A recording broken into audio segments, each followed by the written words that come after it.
This is Rockslapping Champions. Player 1, playing Zagara. We have Roxas. And player 2, playing Raynor. We have Bastian. So let's have a look at the masters while the players get set up. Zagara is a non-mastery level commander, so they do not have any masteries allocated. They are leveling their Scourge Queen Prestige, so they are at least have some level of experience playing Zagara. Raynor is a level 74 Ascension level commander, and he has 25 points into the research cost reduction, 25 points into the Hyperion cooldown mastery, and 24 points into the medic heal. So pretty much the optimal picks here. Hyperion cooldown, Banshee cooldown is kind of debatable. If you have a very good reason to go for the Hyperion cooldown, as you will see Lilaran sometimes do, then the Hyperion cooldown is the way to go. But this is not really, there's no right or wrong answer here. It kind of depends on your playstyle and what you prefer, so all is good on the Western Front, or Southern Front, if I may say so myself. So Raynor has already put down a barracks, so we'll see what his plan is here. Now generally for Raynor, whenever you're playing Raynor, you probably want to go for a greedier kind of build here. So you want to put down at least a second command center, so you get out your orbital commands and get a little bit more improvement on your mining rate. But even going for the first barracks is okay if you have a good reason to do so. But Raynor is not producing out of these first barracks, and he still has 2 more SCVs queued up, so it would be very nice to actually build some other stuff here. But you can see now why Raynor has put that down is because he's going up to a factory. So that was probably why he put the barracks down really early, so that he would be able to get his factory out as soon as possible. But again, if you're going for a factory kind of build, and you probably want to go into a starport tech, then you probably want to have a 3rd orbital command center early in the game so that you can support your production with a better set of mules. But we'll see how the plan is coming up for our Raynor player here. So we have a tech lab coming up on the barracks, and the first attack wave has vultures in it. So we are dealing with the classic mech composition, and there are banelings already ready to deal with these vultures. They are standing up on the high ground, a little bit on the high ground here, and the Scourge Queen Prestige. You can see how quickly Zagara is able to overwhelm with just the free banelings that she has available. But yes, this is the classic mech composition, so there are going to be a lot of tank units here, and they're going to be a little bit more difficult to handle. But again, because this is primarily a pure ground composition, there's mostly ground units here, Raynor can get a lot of good mileage for getting this factory up early. He can use vultures by himself and get the upgrades, that the replenishable magazine and the other upgrade that increases the splash radius of the Spire Mine, and he can actually get a lot of good value for his vultures. Going for the factory early is not really that bad of a choice here. Raynor has used now his Banshee airstrike. He's going to start taking out some of these bunkers. He's going to start softening this up. Again, really good play here. This is usually what is recommended, is that you should be trying to push into Amon's base as much as possible here. Unfortunately, those 2 Banshee airstrikes are going to be taken out. And now we have the Hyperion as well that is being used to try and soften the space up. Again, not really that bad of a decision, because the Hyperion will probably be up available for him to use when the next attack wave that'll be pushing up his ramp is. But using this Hyperion is going to provide Raynor with a lot of value. But just keep the Hyperion moving. The Hyperion actually deals 3 times more DPS than when it is standing still. And if you do not believe me, go check out the Co-op Mythbusters episode. It's there. I can't remember what episode number it is. 8 maybe? 8, 9 maybe? Something like that? I can't remember. It's there on one of the Co-op Mythbusters. You can check it out. It's also listed in the description somewhere. Or the Co-op Mythbusters description. Only available at StarcraftUCoop.com, which should be your #1 source of StarCraft Co-op information. But the banelings have pretty much cleared the whole attack wave. There are just a couple of Goliaths that end up surviving. But again, we have no orbital command centers for Raynor, and he's just producing more and more SCVs. He has a starport out right now. Production-wise, he is getting a siege tank. What does he have for his units? He has 2 Marines and 2 Marauders, and those guys are probably not going to be enough to deal with the subsequent attack waves that are coming up. I think this may be the 2 Goliath. Yeah, this is the 2 Goliath attack wave that end up pretty much getting cleared out by Zagara, but Zagara will end up clearing that out as well. Zagara has also added a few aberrations to the mix here, which will provide probably a little bit more tankiness to her army, but Zagara doesn't really need the extra aberrations here. And we have 4 of these point defense drones, and these seem to be all okay. There is a supply depot here, but that is okay. And the guard will go and engage his attack wave as well, and pretty much clears out the entire attack wave. The next Void Thrasher now is going to be out. And what does Raynor have ready? He has 3 siege tanks, 2 Marines, and 2 Marauders. Still no orbital command center, and that is going to be very problematic for Raynor, because eventually he will need that kind of mineral income so that he can put down his Spire Mines if he intends on doing so. But where is Raynor going? Raynor is actually trying to push right into the stack wave with a couple of Marines and a couple of siege tanks that have not actually sieged up, and these vultures actually pulled Raynor's army right into the Spire Mine that they placed a little bit earlier, and now those siege tanks are probably going to end up getting focused down. But Banshee airstrike on top of the attack wave, and that ends up saving that one remaining siege tank. Raynor so far has lost 1 siege tank, 2 Marauders, and 2 Marines. And where is Raynor going? Raynor wants to clear out the rest of the mission, which I guess is okay, but that supply depot was not posing much of a threat. Zagara is going to go in now, and she is going to deal with this next Zenstone. So just 8 clicks right onto the Zenstone, and those Scourge are pretty much free.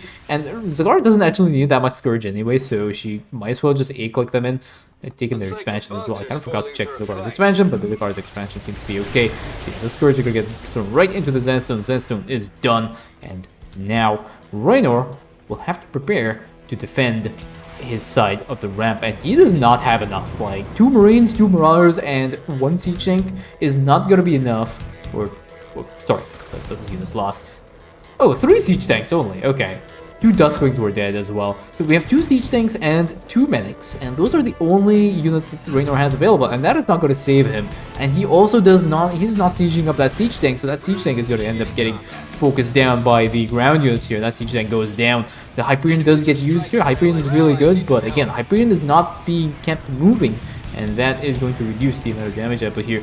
We have a few wraiths here, and now Raynor sees the problem, because he has no orbital command center, and he's just starting to use 1 orbital command center right now, but this Hyperion is just getting focused down by the wraiths here. Finally, there is a detector for Zagara. Zagara jumps in, helps her ally out, and takes out the wraiths that were harassing the Hyperion. The Hyperion, again, just chilling over here, not really being used for anything, and now there's another attack wave on the way.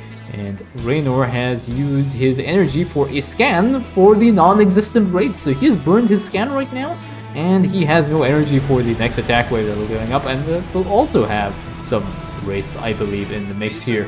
Hybrid does its lifty move on the siege tank. 1 siege tank goes down, the other siege tank is going to go down, and there's 1 last siege tank over here, and these guys are just going to focus it down, and that is the end of all of Raynor's army.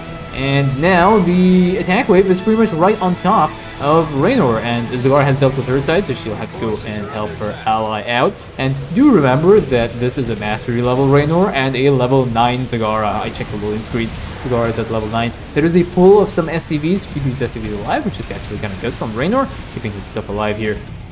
But Raynor now has decided to put a bunker on the front line. Again, those bunkers are not going to be able to hold against Amon's army. Like, I think a lot of people think that bunkers are really, really good. There's another attack wave on the northern side that's harassing Zagara's macro hatcher, but Zagara is already right on top. There are 2 more siege tanks here, but the siege tanks will get overwhelmed by Zagara's army, and Zagara has cleared out that side of this. So she's basically handled all the attack waves so far.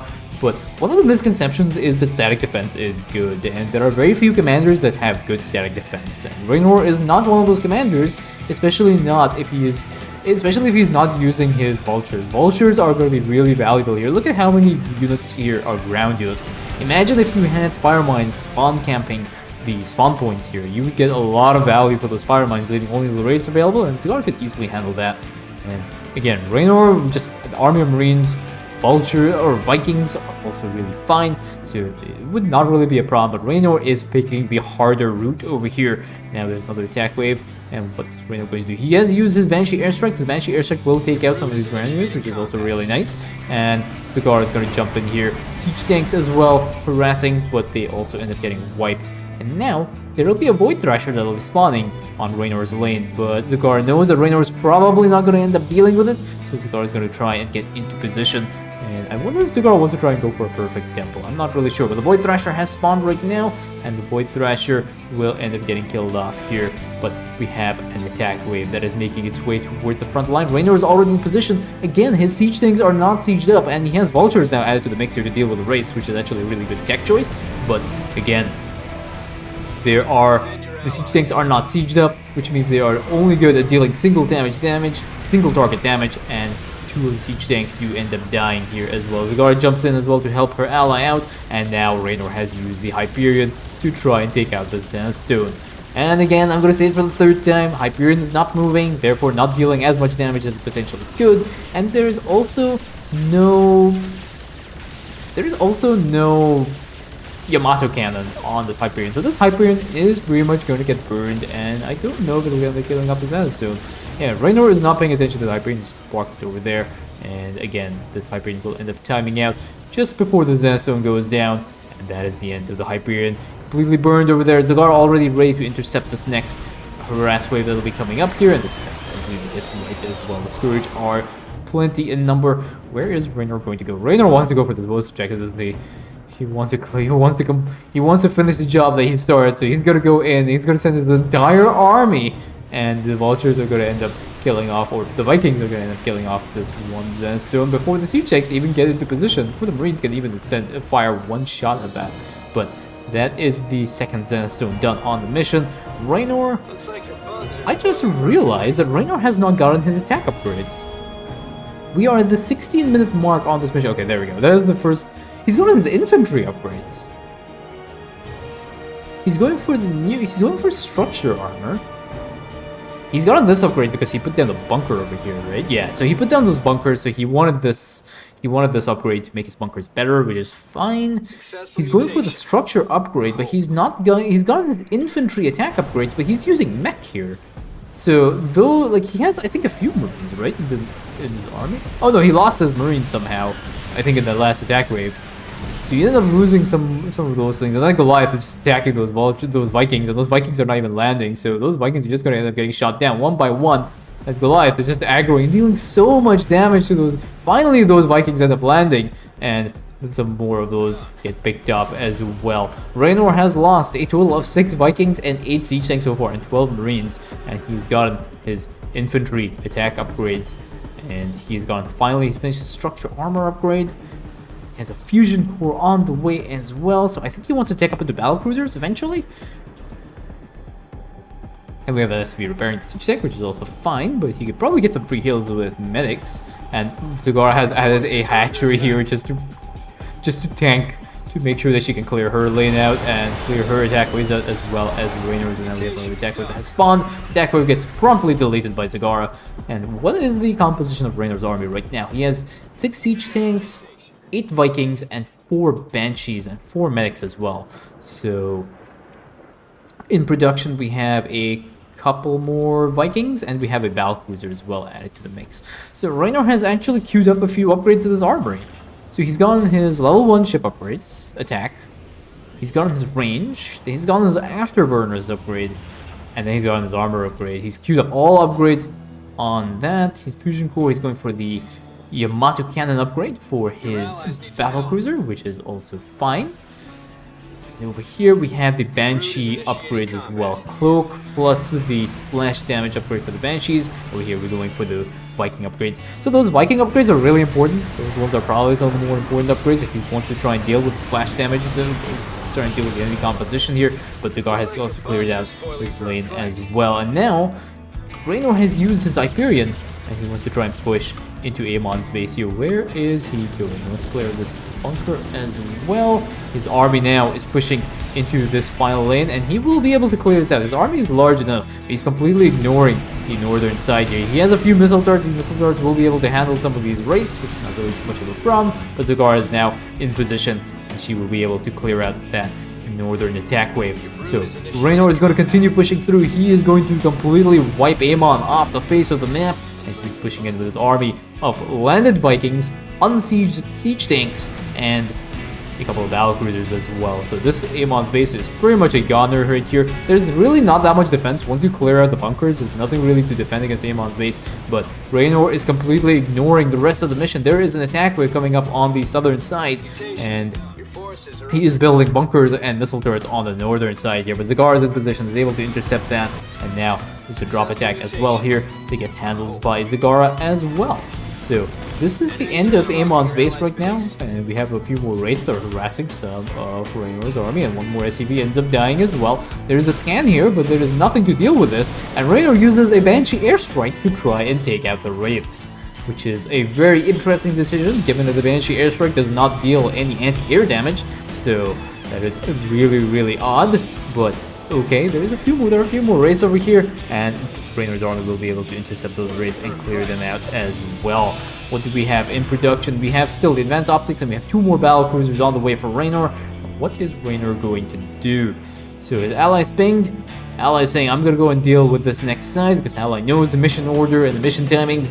And where is Raynor going to go? He is just going to completely ignore the fact that there is going to be a Void Thrasher plus attack wave spawning, and he's going to send his army right here. He uses a Banshee airstrike. Banshee airstrike has dealt a little bit of damage to his base. This base does not need to be cleared for any reason. This is the least mandatory base, the most optional base on this mission that needs to be cleared, because usually there's nothing really that needs to be done here. So some more of his Banshees have been taking damage to the missile turrets here, and again that missile turret will end up picking off some more of these Banshees, and again that Banshee may also end up going down. So Raynor has actually lost a few more Banshee, and he tactical jumps his Battlecruisers a few feet forward, but that is going to be a very huge problem right now, because his tactical jump is going to be on cooldown, and now Raynor is going to face the consequences of that decision, because there's an attack wave that is right on top of his base. His bunkers are not even loaded with any units, so those bunkers are going to get Yamato to oblivion, and they are not going to be able to deal with anything. So Zagara has to scramble back and deal with and help her ally out, and the Hyperion gets used over here to try and handle this little attack wave. So using the Hyperion here to deal again with the remnants of this attack wave. Raynor has still not moved his army back. He wants to clear Amon. He wants to completely wipe Amon off the face of this map. And now Zagara has to deal with 2 sides here. So there is a Hyperion here, so the Hyperion will be able to deal a little bit of damage. Zagara's Scourge will be able to clear out some of the air units, and there is an attack wave over here as well, and that is coming up right up Zagara's ramp, and Zagara is going to end up losing a lot of stuff here as she tries to help her flailing ally out. No detection for Raynor, so Raynor's battlecruisers are taking a bit of a pounding as well. And now Raynor's battlecruisers have moved right into the middle of this attack wave. And this attack wave is really nasty. There are battlecruisers for Amon, and they cast Yamato cannons right on top of Raynor's army. And Raynor has pretty much lost a lot of his battlecruisers right now. And there are siege tanks that are shelling away at Zagara's base. And her Scourge finally get into position, but not before Raynor has lost all of his battlecruisers, and now there is a 3-pronged attack wave that is on the way. So again, lots of raids over here, and these raids are focused firing down some more of these battlecruisers. These battlecruisers will be okay, they will be able to survive, at least one of them will be able to survive. Although they're not going to survive, because I think the armor upgrades are a little bit delayed, so those battlecruisers are also going to end up going down, and now there's an attack wave, and Raynor is going to get a severe hammering from the attack wave that is coming up. There are siege tanks on the low ground as well. There are battlecruisers and there are Goliaths over here, and Yamato cannon again on this, and that actually cancels the upgrade for Raynor, and Raynor has lost his attack upgrade or whatever upgrade was being researched over there. Down goes the engineering bay, and Raynor is just taking a severe pound. I think he's pretty much lost his entire army. What army does he have? He has 1 battlecruiser here, but that battlecruiser is not going to last even a... It's not even going to last 5 seconds here. There are 2 random siege tanks on the back here, but that is pretty much it. The temple has been defended, but not Raynor's army, and that is GG.